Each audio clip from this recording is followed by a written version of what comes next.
Well, I welcome Heather, and I had this wonderful introduction I was going to make for you, but today was crazy, and so I didn't get to like Google and research her other than I've met her here, and she's lovely and charming and wonderful, and she's going to tell you all her awesome credentials. When I was talking to her last night, she was like, and then this and this and this. She's so humble about, I'm like looking at this resume going, okay, wow, what have I been doing my whole life? I don't know. So it's awesome.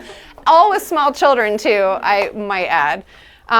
But real quick, I just wanted to, because not everybody was here last week. So one of the things, I know there's a lot of people who are health coaches and they've gone through different nutritional classes and things in town, and all of these online and certifications have kind of a framework that they run you through so that your course of study has an order and a sequence to it. And most recently I came across the DESTRESS protocol, and I talked about it last week, but I like it because you can remember the word and each letter stands for another facet of natural health and wellness. And so D is diet, which we kind of dove into last week. Today's E, exercise, but just God designed us for movement, and we've got someone who's going to really walk us through how that affects our physiology. S is for stress, and so next time it'll be, and stress is much more than emotions, right? We know that it's like toxicity in our body, and so I kind of want to, I'm kind of a science geek, so I really like to dive into how these things are working in the body so that we understand what is happening and what we can do about it. So that's D, stress. T is for toxins. And so we want to talk about detoxifying. I think probably everyone in this room knows this is bad and this is bad, and get that Febreze and the air freshener, and don't eat the glyphosate and all those things, but more like what are some things we can do to actually kind of clean ourselves out.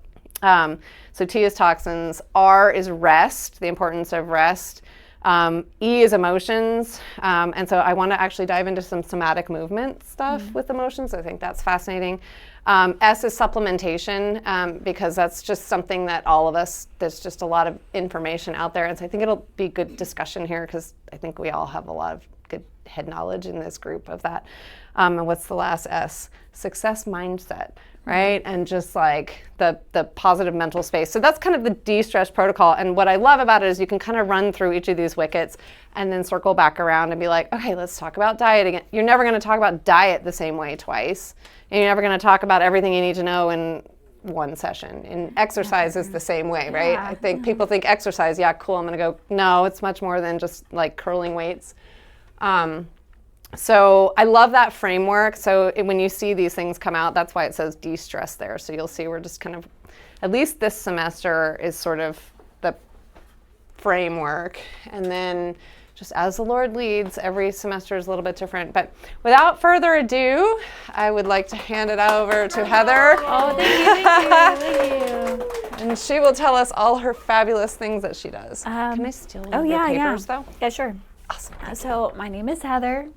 And what I currently do for the most part is I am a nutritional therapy practitioner. And so it's funny that you say the DESTRESS protocol. We also have like the 5 foundations, nutrient-dense diet, stress, sleep, digestion, and blood sugar regulation. And it's, all those things act as like gears in an engine. So it's all of these different facets of health and wellness act like those gears in an engine. And if one of those gears is off, then it throws the rest of the system off. So you're always working holistically. So I love that you've put all of that together and are creating this kind of sequence of things that you're going to go through because it's all connected. So if I touch on something that is connected to another part, forgive me. No doubt. It's probably just going to find its way in there somehow. But I also am I've had about 500 plus hours of yoga training.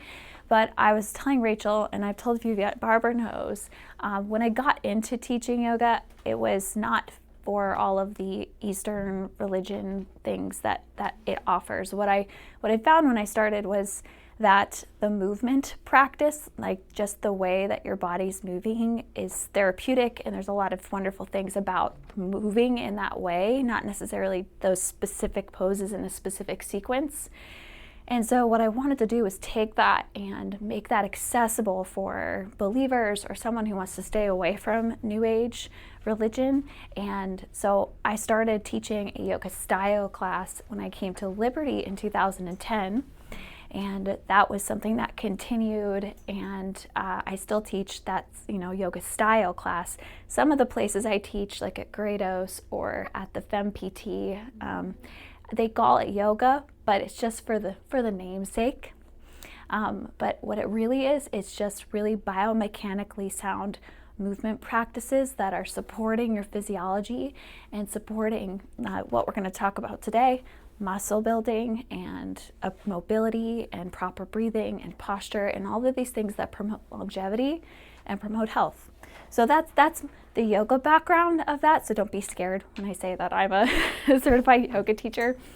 But I also have a bachelor's degree in exercise science, fitness specialist. So that was from Liberty, as well as I'm a certified personal trainer, and I am a group fitness instructor, and I ran the student worker fitness program at Liberty for about 10 years. So that was a really fun time. I loved kind of bringing up that next generation of health and fitness experts and fitness professionals, and I'm just offering them some guidance as they moved into the workforce that they're in now, because I've been out of that for 3 years now, since my daughter was 12 weeks. So I quit when she was 12 weeks. I couldn't do it. Week. I left. So that's my background, and I've been in the industry for now going on 16 years. And so I'm going to be preaching to the choir a lot today, because a lot of you already have this routine in your life of movement, and we know that we are created to move. And I have just this list of reasons why it's important that we move, and it's just, I won't list all of the reasons off, but we know from even experience that it lifts our mood. Mm-hmm. It gives us energy. If you've ever been feeling sluggish and then go out and take a walk or go do a workout, it's that energy comes back. It is great for your whole metabolic system, so especially blood sugar regulation.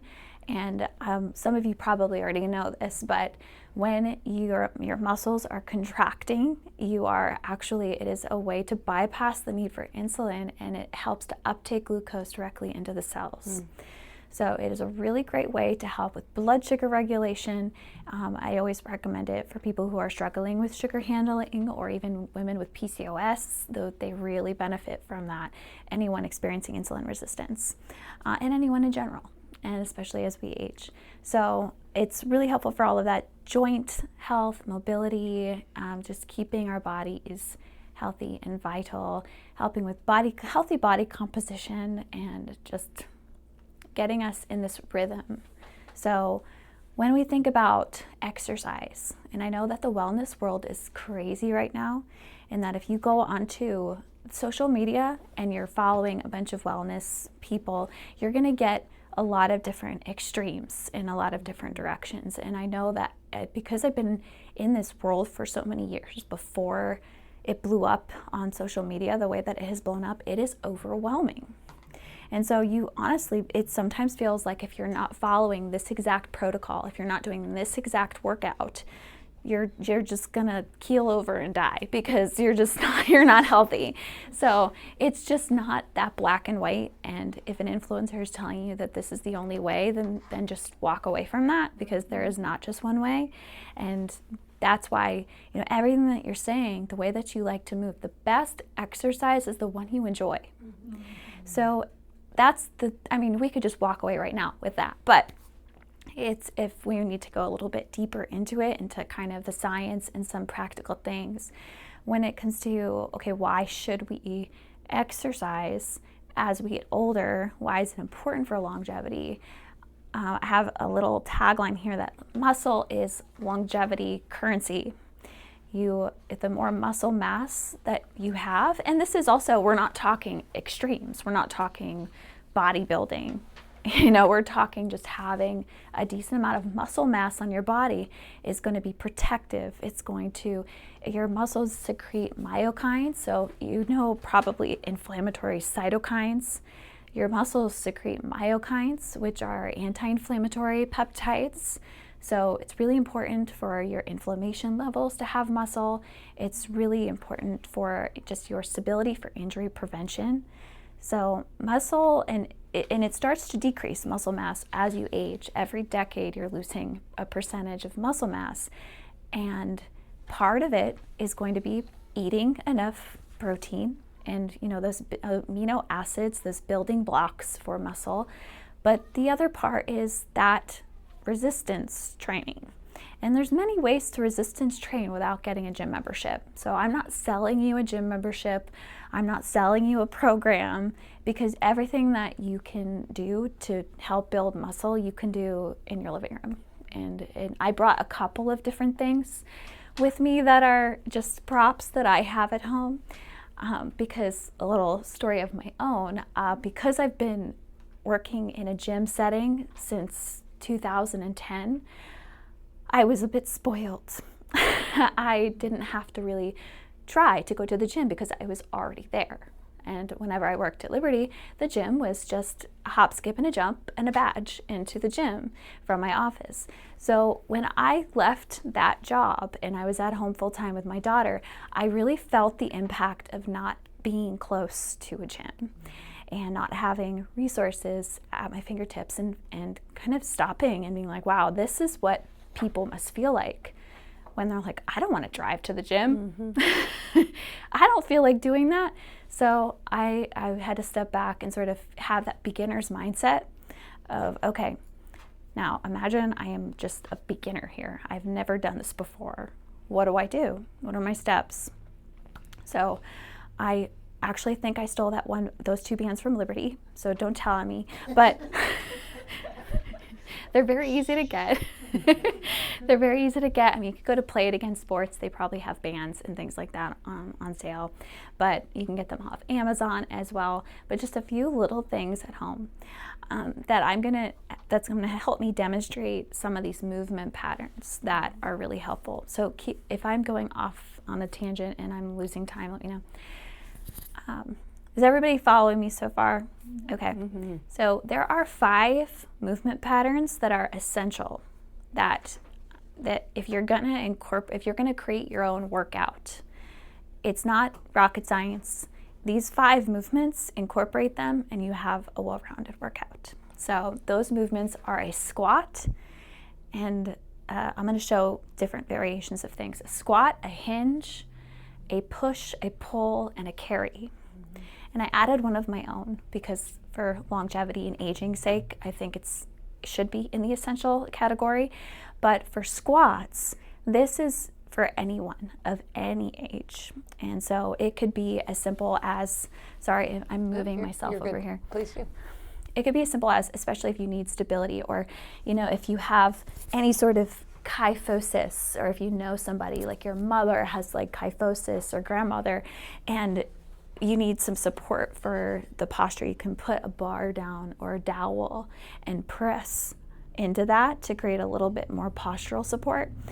Even just having something in front of you, or not, and just having body weight, and just coming down, sitting onto a chair, and then pressing through your heels and coming on up.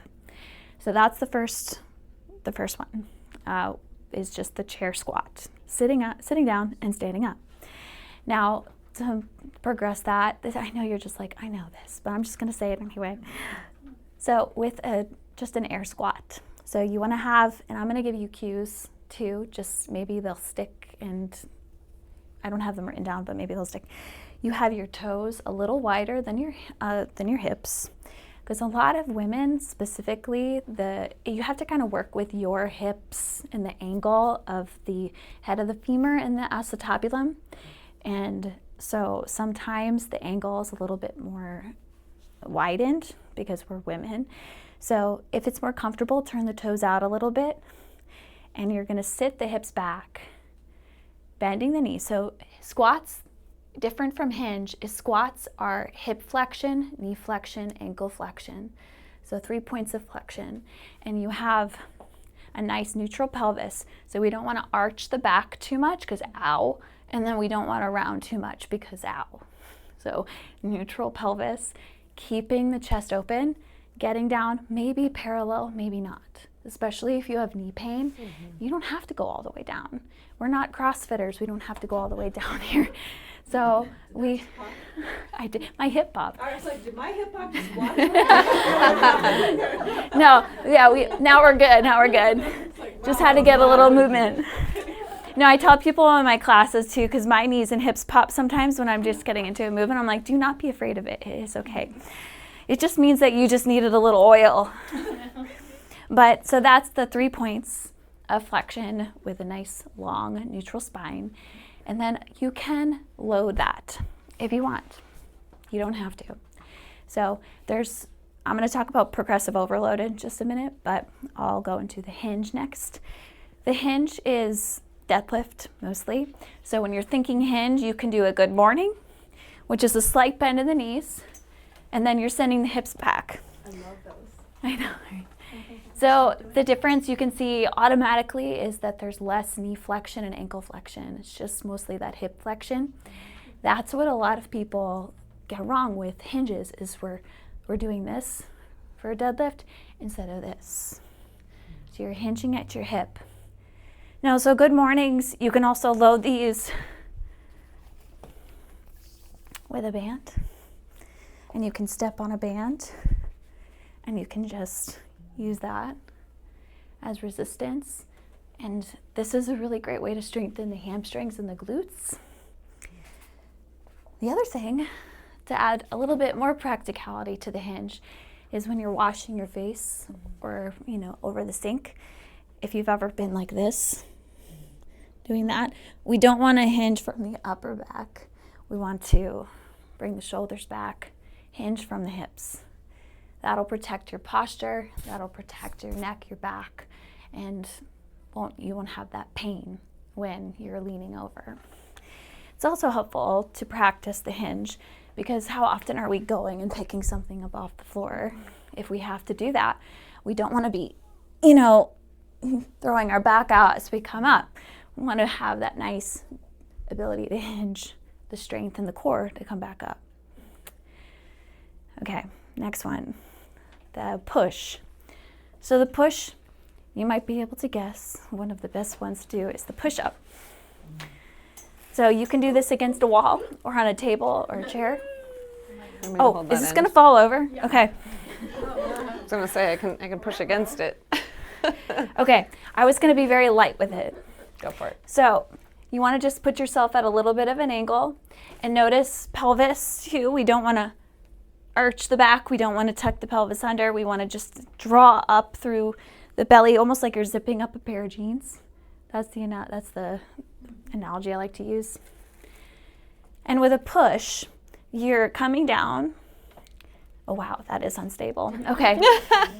I'm just going to pretend right here. So you're coming down at an angle with the elbows. So when you're doing push-ups, no chicken wing. And if you pull your elbow in too far, that's more triceps than chest, but it's still considered a push. But the elbow comes out at a 45-degree angle. You're coming down and then pushing back up. And then you go down onto the floor. You can progress that onto the floor. Does the chest press count? Chest press counts. Mm-hmm. Yep, if you're laying on your back, pressing weights, that's another way to do a press. Mm-hmm. And then the pull is the opposite. So lat pull downs if you're in a gym, pull-ups if you're feeling brave. Negative. I have not been able to do one since like the 4th grade. That was before I hit puberty, and I could just rock that dude. And phys ed, and then here's my tip. Sailed. If you want to do pull-up, and then all the other things, and it was like I can't lift my arm, I'm just gonna lift it up. If you want to do a pull-up again, my recommendation would be go climbing.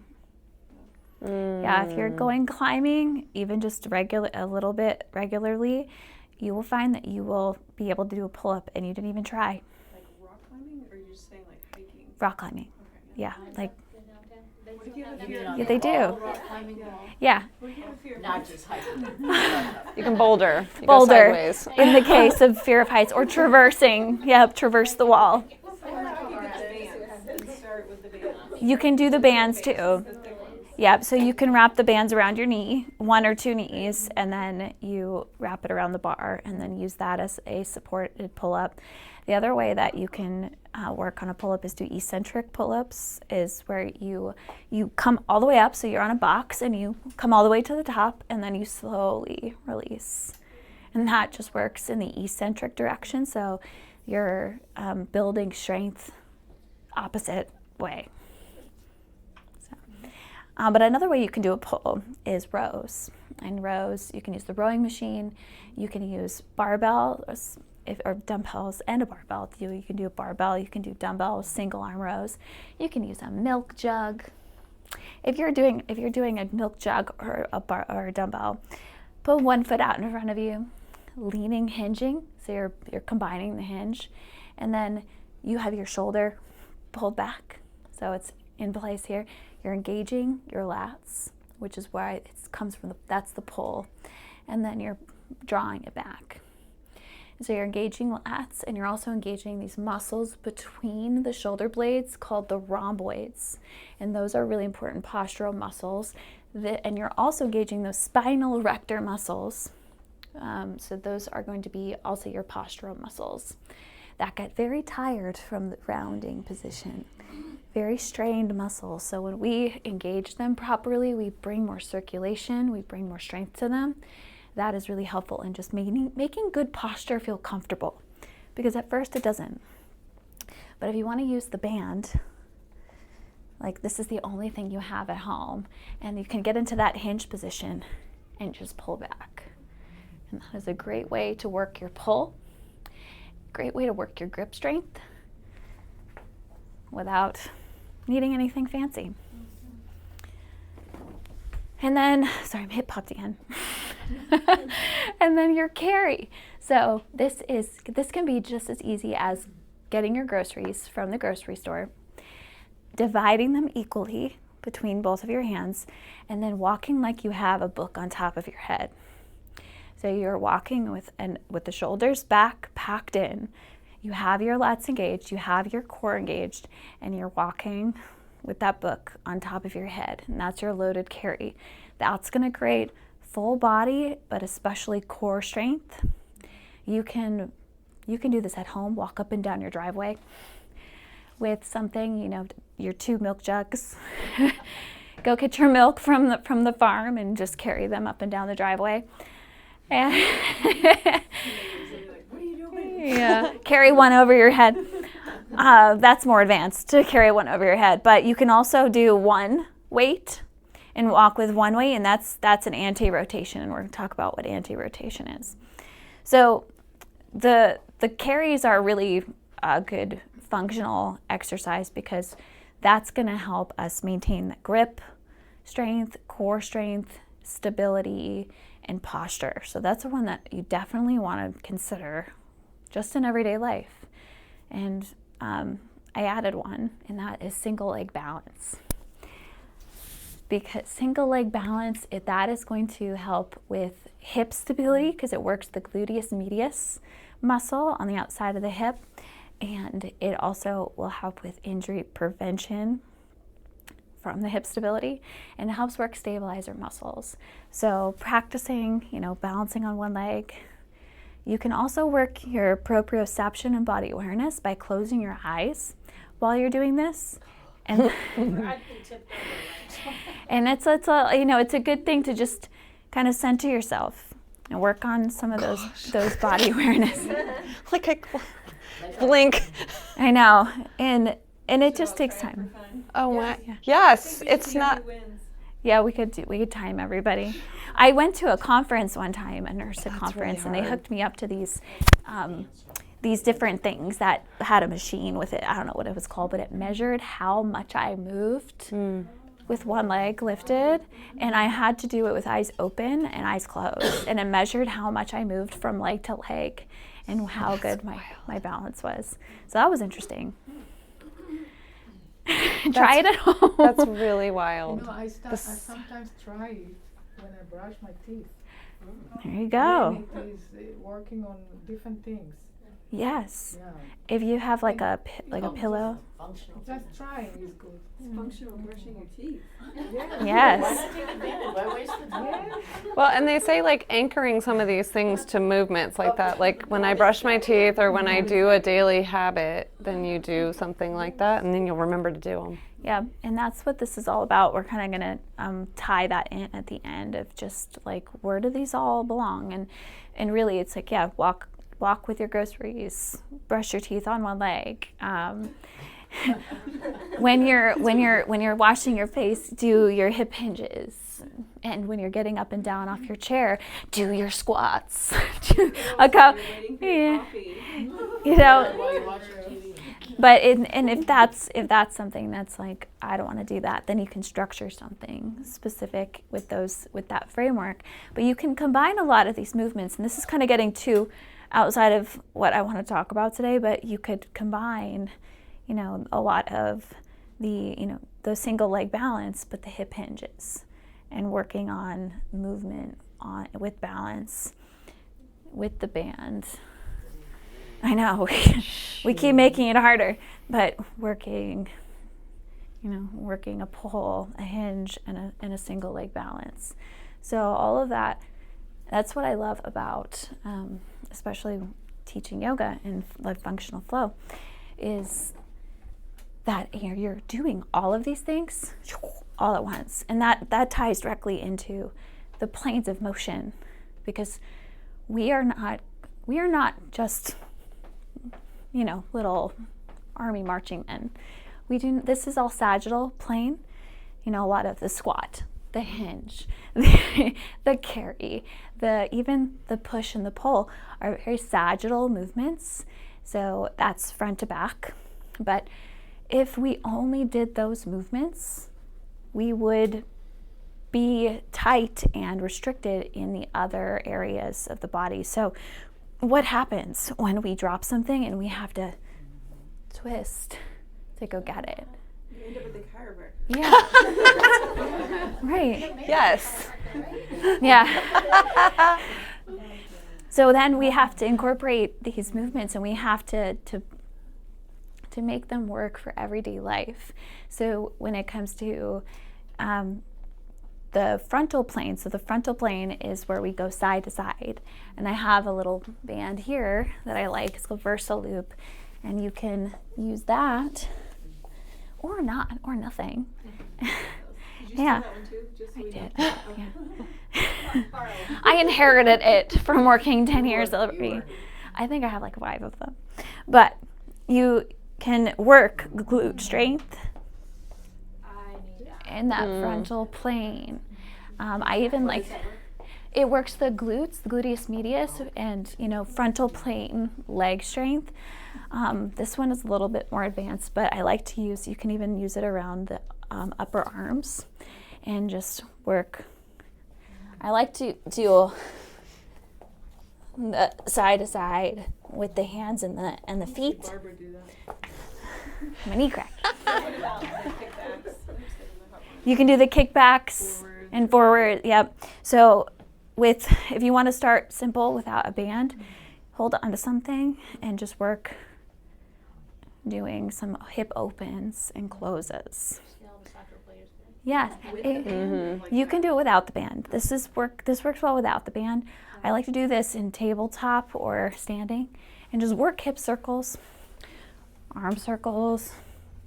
Tim would have us at Credos, instead of do the monster walks where you come out and then you're like this and then you're like with the band. This one I think is the most important, because this is where you find the most injuries happen in the twisting. It's like, how many times you hear somebody say like, oh, I reached for that thing and then, oh, you know, I threw my back. Yeah. I need recharge, so maybe I shouldn't tell them about it. But this is where you can do those chops if you have access to a cable or even something I did at my Pilates class the other night was getting to a little squat. You have a little weight, could use a can, a can of something, and you're just moving to the right and to the left. And you're using that core, you're zipping up through the lower core, and you're just moving to the right and to the left. You can even just, right here, just working that spinal mobility in the transverse plane. You can work overhead, that was my back, lateral flexion. I'm a little hypermobile, so that's one of the things that if you are hypermobile, okay, then it's going to be really important for you to hold back in the mobility aspect. So if you can, go all the way down and you can get into the deepest positions with mobility, your big thing is creating that stability first before you move. And when you're in full extension, elbow, a little bit less, creating just that nice long stability line. I can't do whatever you just did, but I can do the other things. I can't touch my toes and do all that. But so the rotations are really helpful for just that injury prevention. Even if you're on tabletop or just anywhere, you can just do T-spine rotation. I know I'm barely touching the table. I'm trying to be careful. T-spine rotations, and you'll find if you've ever visited the chiropractor, they will probably tell you to do some of these things because they are important. Another aspect of rotation would be anti-rotation. So if you've ever tried a Palloff press where you have a cable or a band that is tense and you hold it right by your chest and then you press it out and in, that's going to create, it's basically resisting rotation, which is really healthy for core stability and also just like the integrity of the posture and the spine. So you can do that anti-rotation. Planks are another way that you can use anti-rotation. Okay, still with me? I want to bring all that. So that's more of the kinesiology of everything. We're talking about what your physiology needs in order to have good strength and mobility to function well. Now, that can all be done in your living room. You can also say, I want to go get a trainer and I want them to do it for me. But you don't. Trainer in my house. In your studio, yeah. Yeah, you can ask somebody, and they'll probably do it in your 1,000 square foot studio that you have. I'll come over and do it. I'll come too. Yeah. We'll have a workout day. Yes, that sounds good. And but those are sort of if you want to structure a workout and also thinking about this in your everyday life, like when you're getting out of your car, okay? Getting out of your car, maybe we bring the legs over and then come out, and we work on our hip coming out and step out. And we try to create these movements all the time. I really love the brushing your teeth on one foot. Use that at home tonight. And when you're playing with, if you're playing with your dog, your cat, your kids, or you're doing whatever, you're getting up and down off the ground, you're just trying to think about creating core stability. So next, I want to kind of dial it back a little bit away from the physiology of the movement and more into some places that we can find a lot of health and benefit for longevity in aging that doesn't necessarily have to include all of this. And that would be some things that you already have communicated that you like to do. Walking is one of the best things that you can do for your health. The benefits, the longevity benefits have been marked at about 6,000 steps, but it's more optimal to 8,000 to 12,000 steps a day is the highest benefit for longevity. Doing a 10-minute walk after meals helps to smooth out the glucose spike. So that is a really great hack for your blood sugar. And if you wanted to, for any of the things that we did, if you don't like weights, but you want something, you can always grab a little weighted vest. And this is just a 10-pound weighted vest. And you can go for a walk. You can do your squats. You can do lunges. And, if you have a TRX, have you guys heard of a TRX? Mm-hmm. I love the TRX for that added stability, especially if you're, struggling with any knee pain or ankle discomfort. You can come down and hold on to the TRX, practicing that stability without, Hotworks has Hotworks, the new place they have. Oh yeah, there. Go to Hotworks. Yeah. Well, if you're Dr. Mary Claire Haver, apparently she wears that all day long. She just puts it on and goes about her day. Yeah. This can be helpful. I mean, everything that we talked about will help with bone density, and just that weight bearing is healthy, and even just walking without a weighted vest will be weight bearing and will help with bone density. This is just, call it an amplification of that. Does that give headaches or something like that? It depends on how heavy. So I think if you go too heavy, it can be a little bit counterproductive because of the weight is too much. So I don't like to go super duper heavy. I think less is more. More is not always more, as we know. So less is more, something that is comfortable for you to carry. We're not trying to carry a giant backpack up, 12,000 steps a day, because we will probably have pain in that case. So something that's light enough that doesn't feel uncomfortable. This sort of feels like it's barely there, like it's just like a tiny hug. It's just a little weighted blanket. But this, one thing walking can also do is it can raise your HDL cholesterol. And that's really helpful for anyone who might be struggling with cardiovascular, like a lipid panel. Your HDL cholesterol, even if your LDL cholesterol is above 130, then your HDL cholesterol, if it's above 60, is actually when it comes to metabolic disease and cardiovascular disease, the risk factor of the LDL is canceled out by the HDL. So it's a positive risk factor. So that's good to know, because we can raise the HDL cholesterol, we can lower risk of cardiovascular disease. But with the cardio panels, I also tend to think that that's a different story. Different story, but we don't have to be afraid of cholesterol. Agree. It is a building block for your hormones. We need those. And I will add too that with walking is really a wonderful low intensity steady state.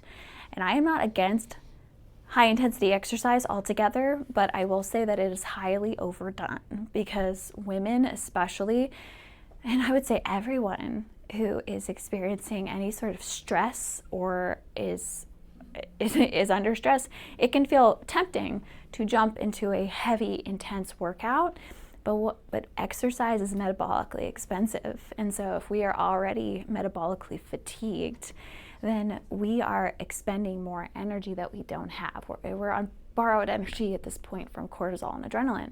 So we don't want to overdo the high intensity workouts when our body's in a state of stress. That would be your cue. When you're feeling stressed, that is your cue. Stressed or sleep deprived. Lower the intensity of your exercise. Go for a walk. Do some mobility work. Do some rebounding. But stay away from high intensity work or heavy lifting when you are experiencing stress or sleep deprivation, for the sake of your hormones.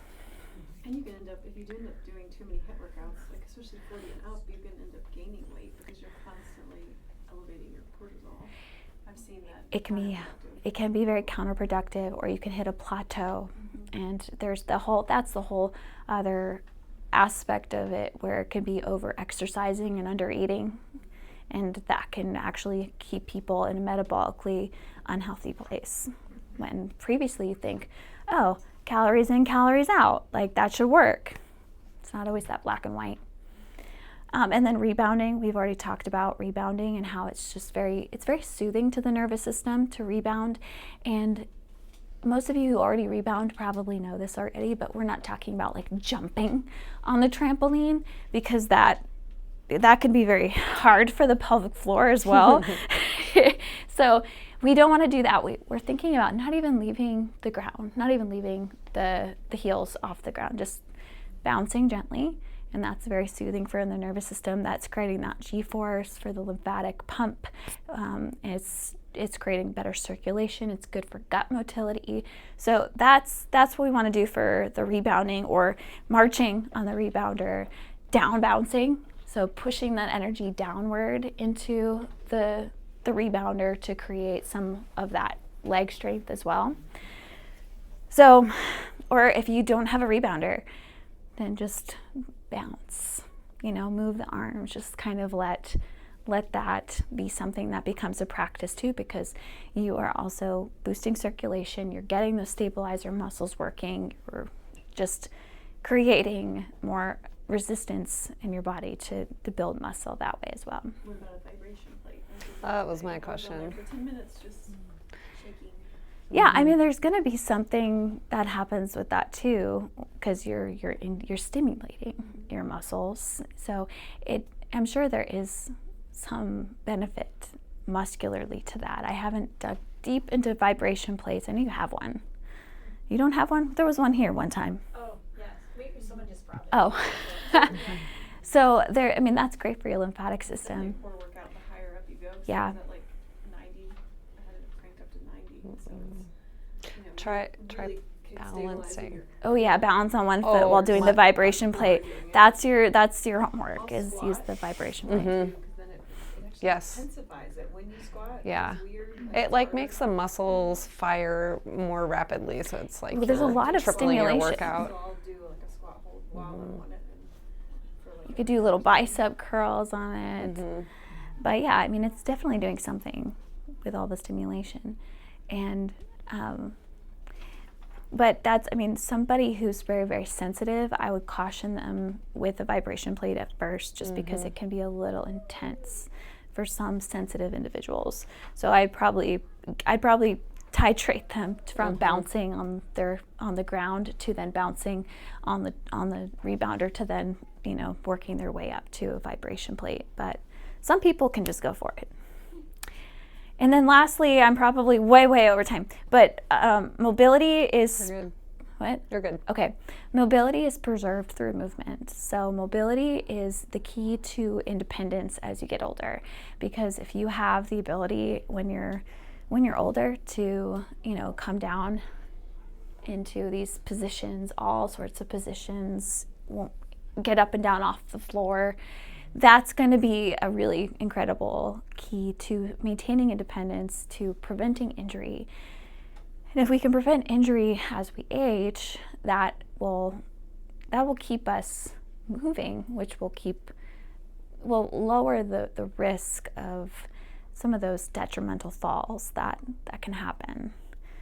And lastly, I left this last because it's not technically a part of movement as far as exercise is concerned, but it is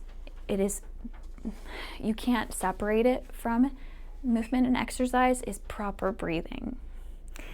Now, if you cannot breathe while you're exercising, just don't do it. Just don't do the exercise, because breathing is going to activate your parasympathetic nervous system, and it's going to just create that safety signal. Diaphragmatic breathing, proper breathing, is a huge critical pump for the lymphatic system, and it's going to help your posture tremendously. So, and one way that you can tell is you can have your hands on your ribs and you can breathe, and you should be pushing your hands out and then letting them come back in. Another way I like to do this is putting one hand behind the ribs and breathing into the backhand. So I like to practice that in all of my classes. Now when you get home, make sure that when you're breathing 360 degrees around your core canister. When we breathe in just through the belly, so if we're puffing out the belly when we're breathing, well, belly deep, belly breathing, that's great, but you don't get as much of that expansion as when you breathe diaphragmatically. And so when you're mobile, when you're moving your spine in all these directions, you're actually creating space for the diaphragm to expand. So that's great, and your breath is incredibly important. Our lungs are detoxification pathways, so they will, I'm like moving to another area, but you're detoxifying through your breath. You are signaling safety through your breath. Your exhale is stimulating your vagus nerve. You are allowing just your body to properly coordinate with your movement and your breath. And your pelvic floor will benefit from proper breathing as well, because your diaphragms, bottoms of your feet, pelvic diaphragm, respiratory diaphragm, and the roof of your mouth, all of those arches of your body, those diaphragms are all supports of your body. And so they're all very important to make sure that they're functioning optimally. So all that to say, that is, if you're interested in doing, some classes around town, there's a bunch of great classes. And know that, we talked about Live, Move, Be is a studio that does dance and fitness. Kratos, I work at Kratos and I teach there, and they do lots of different classes as well. They have, Kratos is in Forest. It's right by 221 Tappan Table. And we do the infrared hot classes there for yoga and Pilates, and they do some group classes that are more circuit style classes as well. And the FemPT, she's a pelvic floor physical therapist. She's amazing. She does the dry needling too, which can help with just your body if you have tension in your body. I teach the mom butt yoga class there, and then also there's personal trainers around if you need extra support, if you need accountability, but it's not totally necessary. If you can keep this and you can take a look at this from time to time, and you can just make mental notes of, okay, how can I incorporate this movement into my daily life today? And slowly over time, this will become just part of your everyday. And I didn't mention this too much, but when it comes to mobility and fascia, if you experience lots of tightness in your muscles, and especially if you've had injuries, or you have one, like let's say one shoulder's really tight, tighter than the other, one hip is higher than the other, that indicates you have some fascial restriction that can impact muscle engagement. So when it comes to releasing fascia, maybe getting massages, come here, get a massage, get dry needled, do some myofascial release to help free up the tight fascia and help your muscles fire properly, because we want to activate the right muscles. And hydrate, make sure you're hydrating. That'll help with fascial restriction. And the more that you work on your posture, the more you work on muscle balance and muscle strength, your fascia is always forming your skeleton. So it's always, you're like the clay, right? So you're always changing. And so you can change your body at any point. It is never too late, is never too far gone. And I want to circle it all the way back to do the kind of exercise that brings you happiness and joy. And if you can, do it with other people. Because if you can be involved in community at the same time, you can stack those benefits of the serotonin, the dopamine, the endorphins, and the oxytocin that comes from community. So that's all. Thank you for listening to the monologue. That's awesome. 2 quick questions. Yeah. How beneficial is a plank? Oh, I love planks. Yeah. Planks are full body core stability. I love doing, and if planks are too much, I love to do bird dogs. What is planks?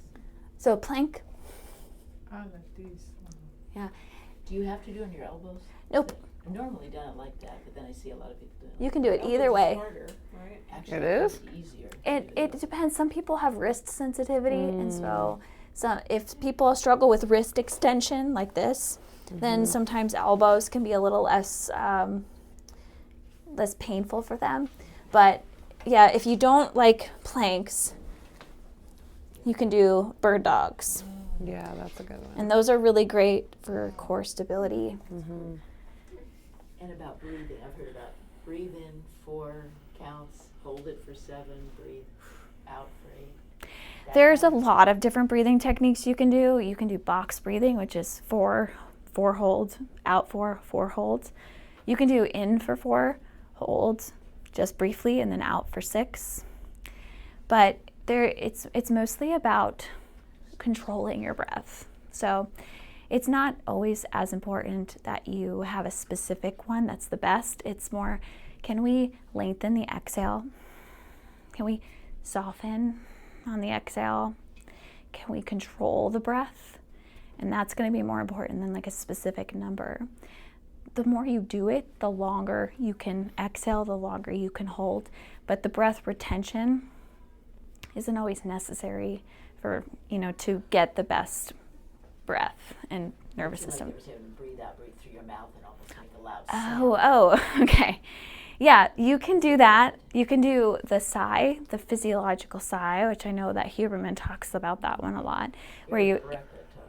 yeah, where you breathe in and then, and that just is a signal to the parasympathetic nervous system to, stimulate the vagus nerve and help the body go into that rest state.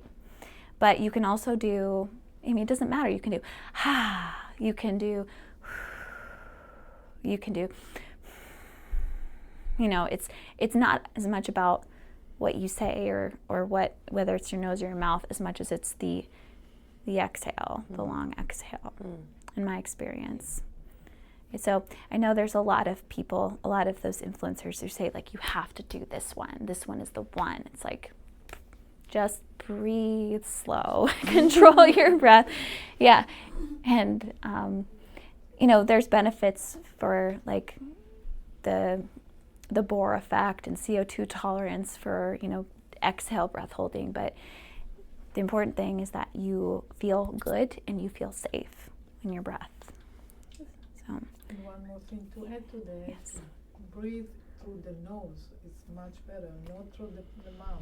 Don't breathe through your mouth. This makes a big difference. In fact, I would challenge everybody to try and put their tongue on the roof of their mouth and try to keep the tongue on the roof of the mouth and inhale. That way you're not getting the air through the mouth. Even when your tongue is not on the roof of your mouth, you can still get air down there, and that can still be a stress signal through your body. So you stimulate the parasympathetic nervous system a lot better through your nose. It helps oxygenation of your blood more through your nose. And you'll find that, with mouth breathing, a lot of times there's obstruction, a lot of times airway obstruction with mouth breathing. That can contribute, there's a connection between that and even ADHD in kids when they're mouth breathing and airway obstruction and some of those ADHD symptoms. So really important to focus on that airway health and closing that mouth, breathing through the nose. Thank you for that ad. Any questions? Other questions? So I just want to clarify. I know the answer, but I just want to clarify. You said if you can't breathe and you don't exercise, you meant that if you can't breathe good at that particular exercise, then probably do something different. So I was being a little jokey at that moment, but yeah, facetious is that way. So what I mean by that is when you're doing exercise but you're not breathing properly, it can be more stressful to your system. So the benefits that you get from the exercise are coordinated with the breathing. And so if you're having trouble breathing, especially if you're in maybe a state of anaerobic, like you're like that is my signal typically to hang back and try to get to be able to breathe through your nose again, because you are building up, that lactic acid in your blood. It's not great. We want oxygen. So that it can be just trying to control your breath. And try not to hold your breath when you're doing core work. That's another thing. Breathing, using that diaphragmatic 360-degree breathing with core work. And when I'm teaching Pilates or something like that, just lying down on your ground. Another thing here is when we're engaging, you can still breathe and expand, even if you're not moving the lower belly. So in fact, a lot of times, if you have lack of engagement of the deep core, I know this isn't a deep core and pelvic floor workshop, but you can activate down into the deep core, draw the belly button towards the spine. And if you start to lift up and you start to feel your lower belly like bulging out, and you're losing that deep core, it needs, I don't know if you can see, so it's like bulge and then pull down. And that's doming, not doming. And so you want to make sure whenever you have yourself in a core exercise that you're not, that was a very flattering angle for the camera, that you're not doming in that lower belly, so that you have that optimal engagement of that deep core. And then when you're here doing repetitions,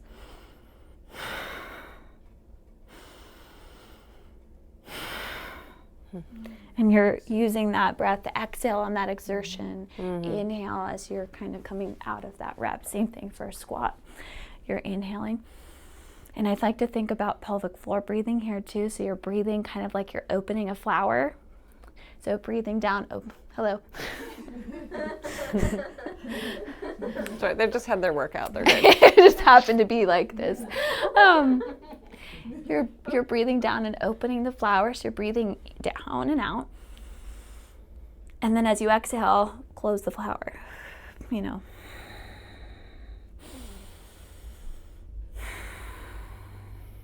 And so that keeps that same coordination of the breath. And that's a lot of times when people are starting with breathing and moving coordination, they have it backwards and they're like, oh, I thought I should exhale on my way down. And it's the opposite. Yeah. So inhale on exerting. Inhale as you're kind of moving into it. Exhale on the exertion. So same thing with a push-up. So you're inhaling as you come down. Exhale on the exertion. Very interesting. And that creates, so that exhale is creating that core engagement.